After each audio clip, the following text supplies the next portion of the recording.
Good morning बच्चों। हम next exercise 3.5 करने जा रहे हैं। 3.5 स्टार्ट करने से पहले क्या करते हैं, थोड़ा सा बेसिक फिर से रिवाइज करवा रही हूँ। देखो क्या था कि हमने दो लीनियर पेयर ऑफ इक्वेशंस के बारे में पढ़ा था, जैसे a1x plus b1y plus c1 equal to 0। ये हमारी फर्स्ट लीनियर इक्वेशन बनती है। और सेकेंड लीनियर इक्वेशन होती है a2x plus b2y plus c2 equal to 0। ठीक है, ये हमारी सेकेंड लीनियर इक्वेशन है। अब हमें क्या है, इन लीनियर इक्वेशंस में हम क्या निकालते हैं, रेशोज निकालते हैं। रेशोज किसकी, a1 बाय a2 निकाल के देखते हैं, b1 बाय b2 निकाल के देखते हैं, c1 बाय c2 निकाल के देखते हैं। ये तीनों चीजें निकालते हैं।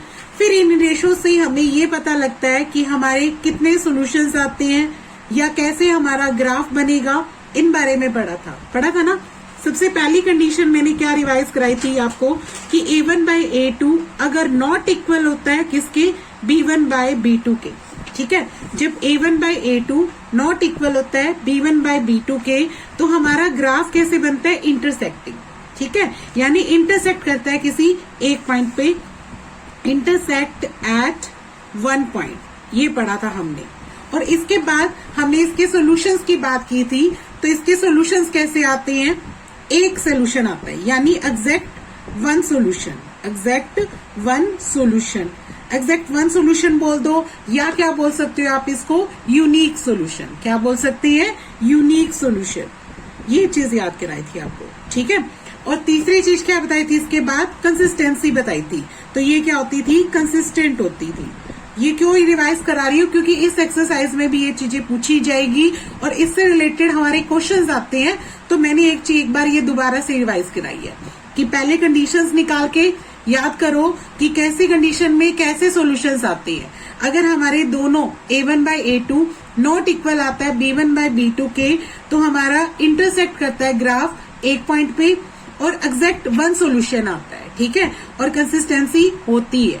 नेक्स्ट, इसके बाद दूसरी कंडीशन थी जब a1 बाय a2 इक्वल आ जाए किसके, b1 बाय b2 के।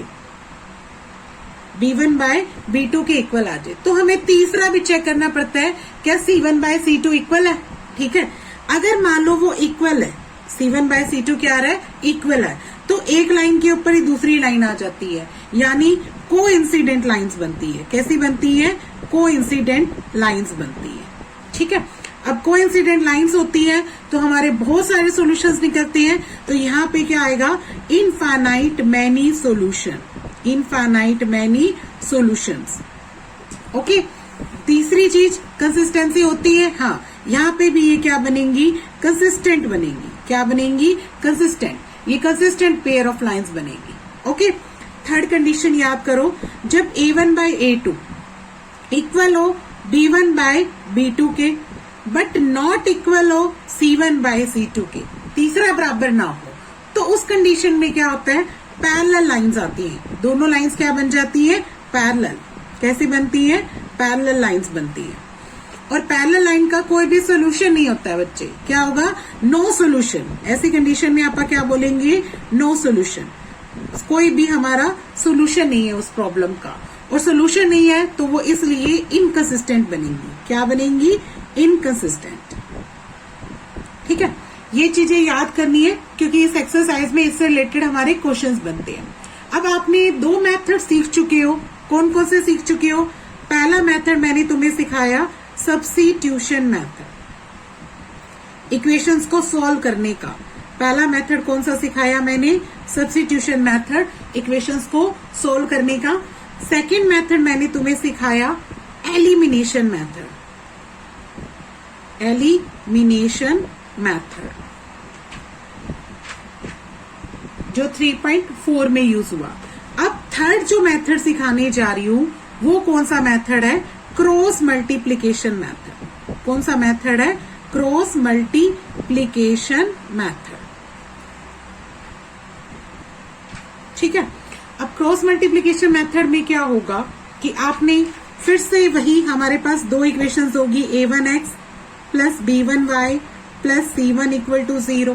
ठीक है, नेक्स्ट आएगी a2x plus b2y plus c2 equal to 0। फिर क्या करेंगे आप, ठीक है भी, ऐसे हमारे पास इक्वेशंस को लिखना है। कई बार क्या होगा बच्चे, C1 C2 इधर भी लिखा मिल सकता है। अगर इधर हो तो उसको भी कहाँ लेके आओगे, इक्वल के इधर की तरफ लेके आओगे, यानी बराबर में क्या रखना है आपने, 0 रखना है। क्रॉस मल्टीप्लीकेशन मेथड में क्या करना है, राइट साइड में आपके पास क्या होना चाहिए, 0 होना चाहिए। इस बात को ध्यान रखना, अगर नहीं है तो इसमें गड़बड़ भी हो सकती है आपसे। तो ये चीज पहला स्टेप है कि आपने क्या करना है, अगर कांस्टेंट टर्म इधर है तो आपने उसको किधर लेके आना है, इधर की तरफ, कौन सी, लेफ्ट साइड की तरफ लेके आना है। राइट साइड में हमेशा क्या आना चाहिए, 0 होना चाहिए। ओके, नेक्स्ट इसके बाद क्या करते हैं आप, देखो ये निकालने के बाद आपने सबसे पहले लिखना है B1 और B2। पहले कौन सा लिखना है, B1 जो भी y का कोफिशिएंट है वो, फिर B2 लिखना है दूसरा y का कोफिशिएंट दूसरी इक्वेशन में, फिर लिखना है C1, फिर C2 लिखना है, ठीक है। उसके बाद फिर से क्या लिखना है, A1 फिर A2 और उसके बाद लास्ट में फिर से B1 B2। याद रखोगे, मतलब सबसे पहले सेकंड रेशियो लिखना है, फिर थर्ड वाला, फिर A1 A2 यानी फर्स्ट वाला, और फिर लास्ट में फिर से B1 B2 लिखना है, ठीक है।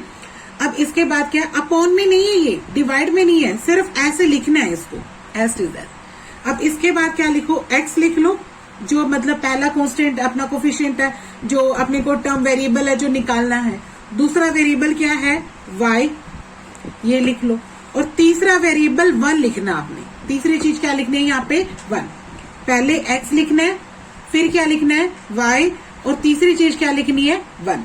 ओके, नेक्स्ट अपनों ने क्या करना है, ऊपर से नीचे की तरफ मल्टीप्लाई करना है, यानी B1 की मल्टीप्लाई किससे करोगे, C2 से। पहले लिखो B1 और मल्टीप्लाई किससे करोगे, C2 से।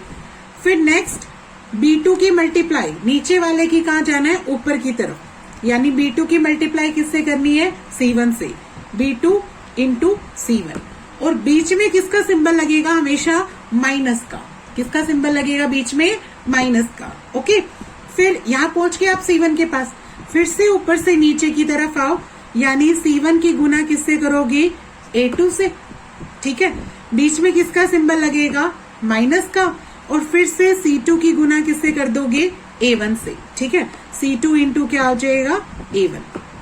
फिर नेक्स्ट लास्ट 1 वाले के पास चलते हैं। 1 वाले के नीचे क्या लिखोगे, ऊपर से फिर से नीचे आओ, A1 की किससे मल्टीप्लाई करोगे, B2 से। फिर नीचे से ऊपर की तरफ जाओ, A2 की मल्टीप्लाई किससे करोगे, B1 से, और बीच में किसका सिंबल आ जाएगा, माइनस का, ठीक है। इस तरीके से आपने तैयार करना है, x के ओवर में, y के ओवर में और 1 के ओवर में। अब x की वैल्यू कैसे निकालोगे, x अपॉन में क्या है, B1 C2 minus B2 C1, और इधर 1 वाले के सामने रखना है इसको। किसके सामने रखना है, हमेशा 1 वाले के। पहले 1 लिखो और इसके जो नीचे वो रख दो, A1 B2 A2 B1, ठीक है। फिर अब इससे क्या करोगे, ये चीज ऊपर 1 के साथ मल्टीप्लाई हो जाएगी, यानी x की वैल्यू क्या अराइज होगी, B1 इंटू C2, क्योंकि जब 1 से करोगे तो सेम टर्म आएगी ना, यही की यही आ जाएगी आपकी, ठीक है। क्या आ जाएगा यहाँ पे, देखो B1 C2 minus B2 C1 आ जाएगा, वो लिख दिया। और नीचे जो पड़ा है ये अपॉन में ही रहेगा, कौन सा, A1 B2 minus A2 B1, ये नीचे ही रहेगा। ओके, नेक्स्ट देखो, फिर y की वैल्यू निकाल रहे हैं। y के अपॉन में जो था सेम टू सेम लिखो, y अपॉन में C1 A2 minus C2 A1, ये लिखा। और लास्ट वाला फिर से, क्योंकि देखो तीनों इक्वल है तो ये चीज भी 1 के इक्वल है, तो इसको भी 1 के इक्वल ही रखना है। 1 ओवर वाला 1 A1 B2 minus A2 B1। फिर इसमें भी आप y की वैल्यू कैसे निकालेंगे, जो डिवाइड वाली टर्म है वो 1 के साथ मल्टीप्लाई कर दो, यानी सेम टर्म ऊपर चली जाएगी। क्या आ जाएगा, C1 A2 minus C2 A1 आ जाएगा। ओके, और जो नीचे रखा हुआ है वो सेम टू सेम लिख लो, A1 B2 minus A2 B1। तो ये किसकी वैल्यू आ जाएगी, अपनी y की। इसी तरीके से आप निकालोगे x की और y की। ये मेथड कौन सा सिखा रही हूँ, क्रॉस मल्टीप्लीकेशन मेथड, ठीक है। अब इसके एक्सरसाइज की क्वेश्चन करते हैं आप। देखो इसमें क्या क्या करना है।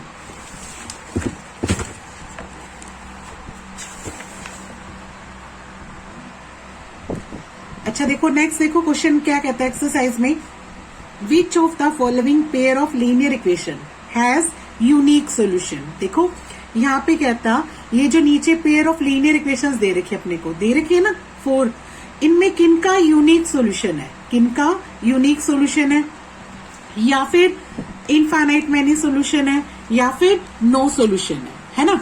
तो हमें देखना पड़ेगा बच्चों की कंडीशन को निकालने के लिए अपने को क्या करना पड़ता है, रेशियो निकालना पड़ता है। जो अभी अभी बताया ना मैंने कि पहले सबसे पहले क्या सिखा लेंगे आप, ऐसे रेशियो निकाल के चेक करेंगे कि किन में अपना यूनिक आता है, किस में अपना इनफाइनाइट आता है और किस में अपना नो सोल्यूशन आता है। तो पहले तीनों रेशियो निकाल के चेक करना कि अपना कैसा आंसर आता है, ठीक है। अब उसके बाद की बात देखो क्या कहता हूं, जब आपको पता लग जाए कि आपका कैसा सोल्यूशन आए, यूनिक, कौन सा सोल्यूशन आए, यूनिक, तब आपने क्रॉस मल्टीप्लिकेशन मेथड का यूज करना है ताकि आप वो सोल्यूशन निकाल पाओ। ओके, ठीक है। तो चलो सबसे पहला क्वेश्चन करते हैं आप एक्सरसाइज का फर्स्ट पार्ट करने। एक्सरसाइज 3.5 फर्स्ट सम का फर्स्ट पार्ट है, x minus 3y minus 3 equal to 0। Next है 3x minus 9y minus 2 equal to 0। ठीक है, देखो सबसे पहले रेशो निकालना है, आप इसको 1 मान लो और जनरल जो अपनी लीनियर इक्वेशंस होती हैं वो लिखो। ये फर्स्ट होती है, ये सेकंड होती है, इसको क्या मान लो, इक्वेशन को 2 मान लो। फिर क्या करते हैं आप, कंपेयर करते हैं, लिखेंगे ऑन कंपेयरिंग 1 and 2, दोनों को कंपेयर करो तो रेशियो लिखो। देखो a1 की वैल्यू क्या है यहाँ पे 1, a1 की वैल्यू क्या है यहाँ पे 1, a2 की वैल्यू क्या है यहाँ पे 3, a2 की वैल्यू है 3। नेक्स्ट b1 की वैल्यू क्या है -3, b1 लिख दिया मैंने -3। b2 की वैल्यू क्या है यहाँ पे -9, b2 की वैल्यू है -9। c1 की वैल्यू क्या है -3 और c2 की वैल्यू क्या है -2, c2 की वैल्यू है हमारी -2। सब रख दिया। अब रेशियो निकालो फटाफट, a1 by a2 करो, देखो क्या आता है डिवाइड करके 1/3। b1 by b2 निकालो, -3 -9, आप इसको माइनस से माइनस कट कर दिया तो 3 से इसको डिवाइड करो, 3 1 जा 3, 3 3 जा क्या आ गया 9, 3 3 जा क्या आ गया 9, यानी ये कितना आया बच्चे 1/3 आया। ठीक है, नेक्स्ट देखो c1 by c2 निकालो, c1 by c2 क्या आता है -3 और -2, ये दोनों कट गए तो इसकी वैल्यू कितनी आ जाएगी 3/2, 3/2 आई। तो देखो आपने क्या देखा कि a1 by a2 इक्वल आ रहा है b1 by b2 के, बट नॉट इक्वल आ रहा है c1 by c2 के। यानी आपकी कंडीशन कैसी आ रही है, a1 by a2 तो बराबर आ गया b1 by b2 के, बट नॉट इक्वल आ गया c1 by c2 के। तो याद करो कौन सी सिचुएशन है, ये सिचुएशन है पैरेलल लाइंस वाली, यानी नो सॉल्यूशंस। ठीक है, तो आप क्या लिखेंगे, these pair of lines, these pair of lines have no solution. क्या लिख देंगे, नो सोल्यूशन। जब सोल्यूशन ही नहीं है तो आप इसका कोई भी सोल्यूशन नहीं निकाल पाएंगे, यानी मेथड से हम इसका सोल्यूशन नहीं निकाल पाएंगे। तो यहाँ पे क्रॉस मल्टीप्लिकेशन मेथड नहीं होगा यूज। ओके, अब इसका सेकंड पार्ट लिख रही हूँ। सेकंड पार्ट देखो, सेकंड पार्ट मुझे दे रखा है 2x plus y is equal to 5, 3x plus 2y is equal to क्या दे रखा है 8। ठीक है, अब पहली बात, ये जो 5 है वो इक्वल के इधर है और 8 है वो भी इक्वल के इधर है। तो मैंने तुम्हें क्या सिखाया था कि राइट साइड में क्या होना चाहिए 0, तो यानी इन सबको इधर लेके आओ। ठीक है, इनको इधर लेके आते हैं आप, तो यहाँ पे आएगा 2x plus y minus 5 equal to 0, 3x plus 2y minus 8 equal to 0। इस फॉर्म में तैयार कर लो और इसको क्या नाम दे दो 1। अब वही जनरल लीनियर इक्वेशंस लिखो, a1x plus b1y plus c1 equal to 0, a2x plus b2y plus c2 equal to 0।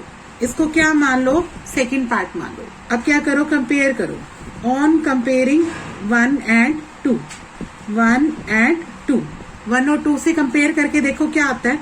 a1 की वैल्यू क्या है यहाँ पे 2, a1 लिख दो 2 है, A2 की वैल्यू क्या है 3, A2 की वैल्यू लिख दी 3।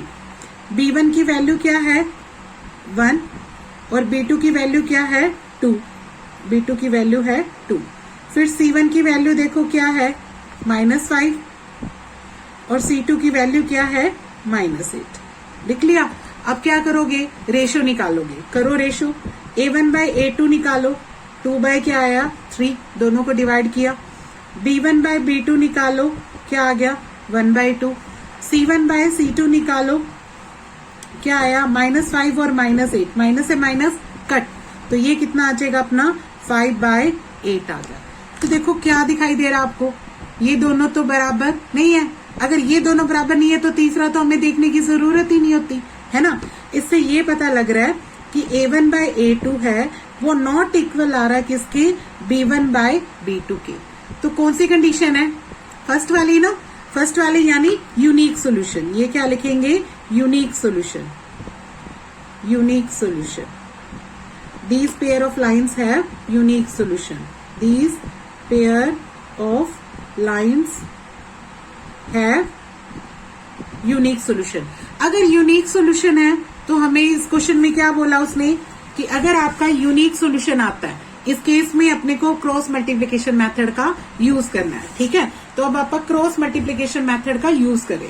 देखो क्रॉस मल्टीप्लिकेशन मेथड के लिए क्या करेंगे, लिखेंगे आप यहाँ पे बाय क्रॉस मल्टीप्लिकेशन मेथड,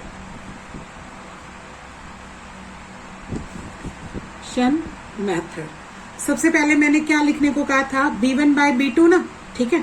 मैं लिख रही हूँ, दोबारा से बता रही हूँ, पहले B1 B2, फिर C1 C2, फिर A1 A2 और फिर से क्या लिखना है B1 B2, ऐसे एंड करना आपने, ठीक है।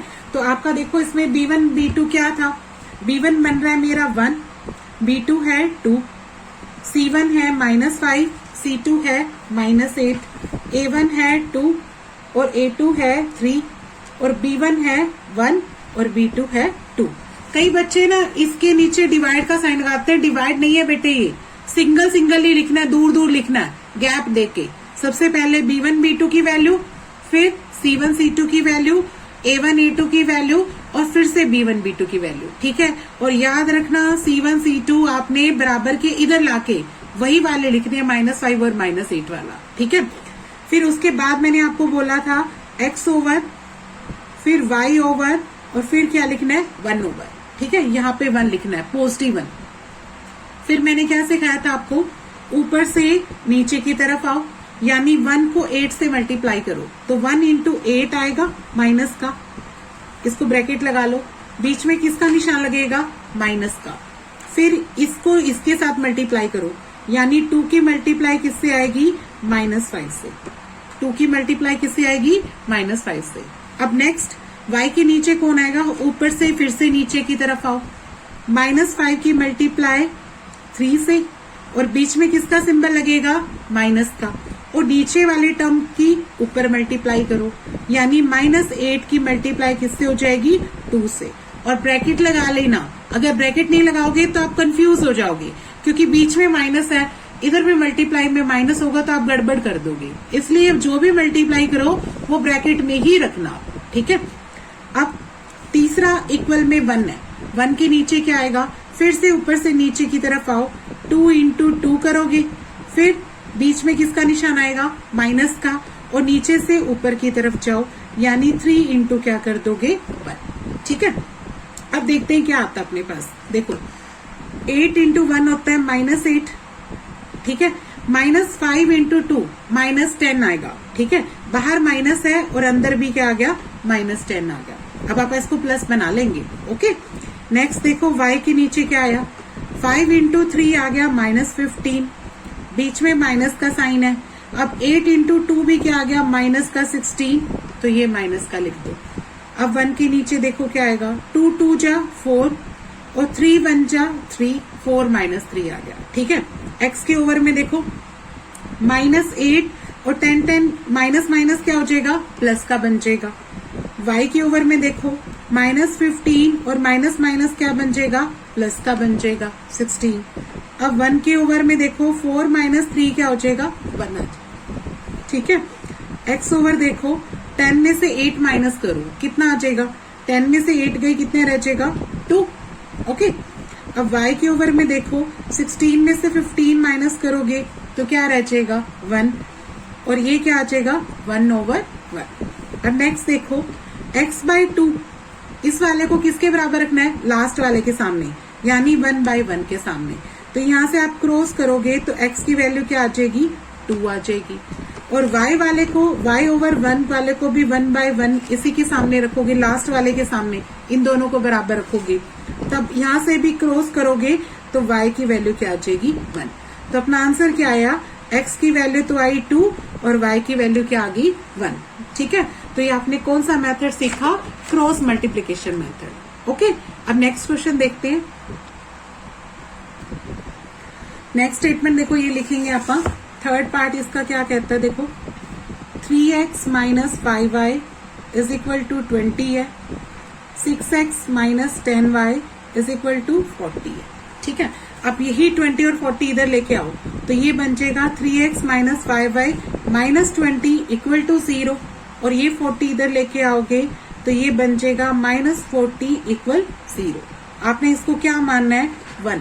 ठीक है, और फिर वही जनरल इक्वेशन लिखो, a1x plus b1y plus c1 equal to 0, a2x plus b2y plus c2 equal to 0। इसको क्या मान लो? सेकंड। फिर क्या करते हैं? आपका कंपेयर करते हैं, लिखेंगे ऑन कंपेयरिंग 1 and 2, 1 and 2। कौन लिखो? रेशोज की वैल्यूज लिखो। a1 की वैल्यू क्या आई यहाँ पे? 3, a2 की वैल्यू क्या आ गई? 6, b1 की वैल्यू क्या आ गई? देखो -5। ठीक है, और b2 की वैल्यू क्या आ गई यहाँ पे? -10। नेक्स्ट देखो, c1 की वैल्यू देखो क्या आ रही है? c1 की वैल्यू क्या आ रही है? -20। c2 की वैल्यू क्या आ रही है? -40। सब लिख दिया। अब रेशो निकालो डिवाइड करके। a1/a2 देखो क्या आता है? 3/6, काटो तो 1/2 आ रहा है। ठीक है, फिर से b1/b2 निकालो, -5 -10, ये काटा तो ये भी क्या आ रहा है मेरा? 1/2 आ रहा है। देखो माइनस से माइनस काट दिया, 5 को 10 से काटो तो कितना आ जाएगा? 1/2। फिर c1/c2 भी निकाल लो, -20 -40, माइनस से माइनस कट, 20 को 40 से डिवाइड करोगे तो कितना आ गया? 1/2। क्या आया अभी यहाँ पे? देखो तीनों बराबर आ गए, a1/a2 इक्वल आ गया, b1/b2 इक्वल आ गया c1/c2। तो ये कौन सी कंडीशन है? ये वो कंडीशन है कोइंसिडेंट लाइंस वाली, यानी इसके कितने सॉल्यूशन आएंगे? इनफाइनाइट। ठीक है, तो लिखेंगे these pair of lines have infinite many solution, infinite many solution. ठीक है, जब इनफाइनाइट मैनी सॉल्यूशंस हो तो मेथड लागू नहीं होता। मेथड सिर्फ किस में निकालना होता है? क्रॉस मल्टीप्लीकेशन से, तभी करना है जब यूनिक सॉल्यूशन होगा। ठीक है, तो इसमें भी अपने को कुछ नहीं करना, बस यहीं तक स्टॉप कर देना। ये क्वेश्चन कंप्लीट हो गया, क्योंकि इसके क्या आगे? इनफाइनाइट मैनी सॉल्यूशन आगे। अगर यूनिक सॉल्यूशन होता तो हम इसको बाय मेथड सोल्व करते। ठीक है, चाहे जिससे भी वो कहता उसी मेथड से सोल्व कर देते। ओके, अब नेक्स्ट क्वेश्चन देखो। नेक्स्ट में देखो क्या देता? x minus 3y minus 7 equal to 0, 3x minus 3y minus 15 equal to 0। इसको वही जनरल इक्वेशन से कंपेयर कर लो।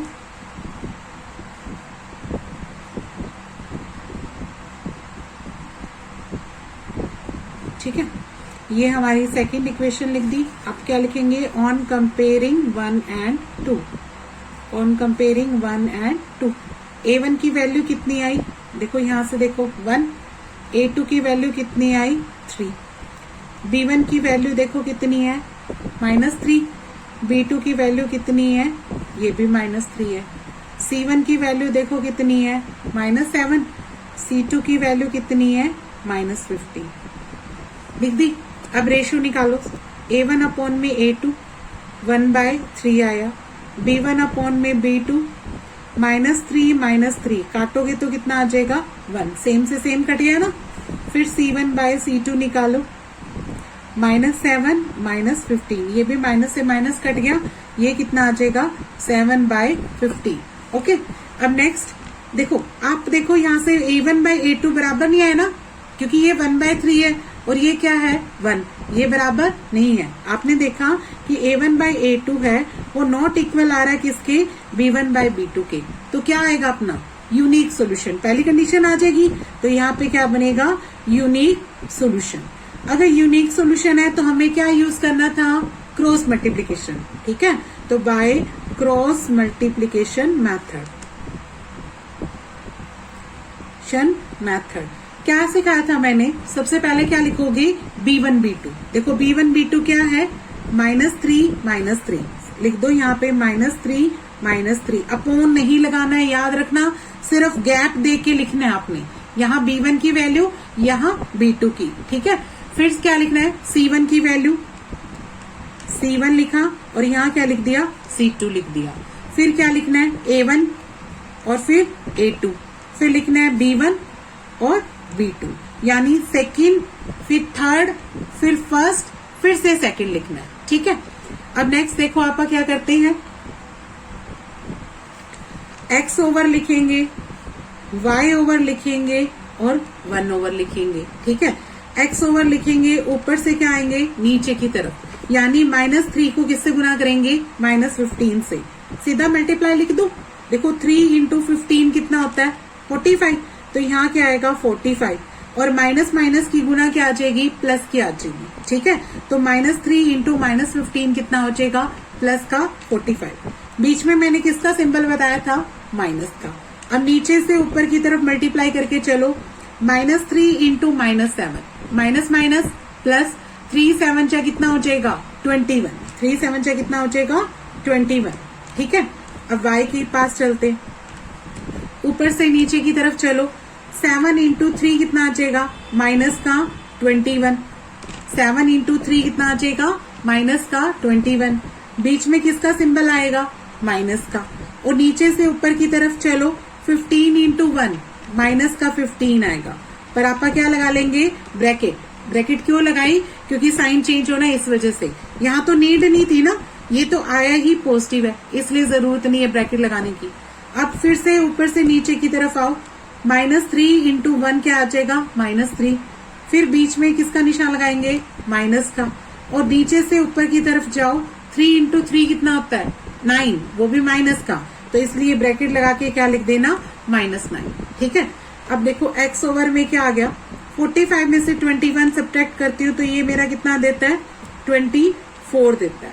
24 आया ना, देखो 5 - 1 4, 4 - 2 कितना आ जाएगा 2। नेक्स्ट y का, तो y माइनस का क्या है 21 और माइनस माइनस क्या बन जाएगा प्लस का 15 बन जाएगा। ठीक है, नेक्स्ट देखो 1 ओवर, ये क्या है -3 और माइनस माइनस फिर से क्या बन गया प्लस का क्या बन गया 9।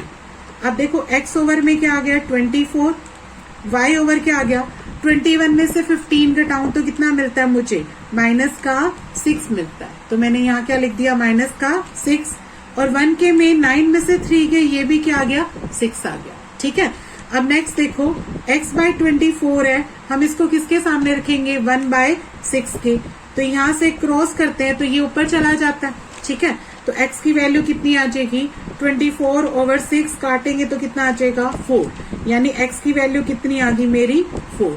ऐसे ही y की वैल्यू निकालेंगे इन दोनों को बराबर रख के, y ओवर -6 और इधर क्या है 1/6, फिर 6 ऊपर चला जाएगा, यानी y की वैल्यू क्या आएगी -6/6, काटोगे तो 1, यानी इसकी वैल्यू कितनी आ गई -1, तो y की वैल्यू कितनी आ जाएगी -1। ठीक है, तो इस सम को इस तरीके से कंप्लीट करेंगे। ओके।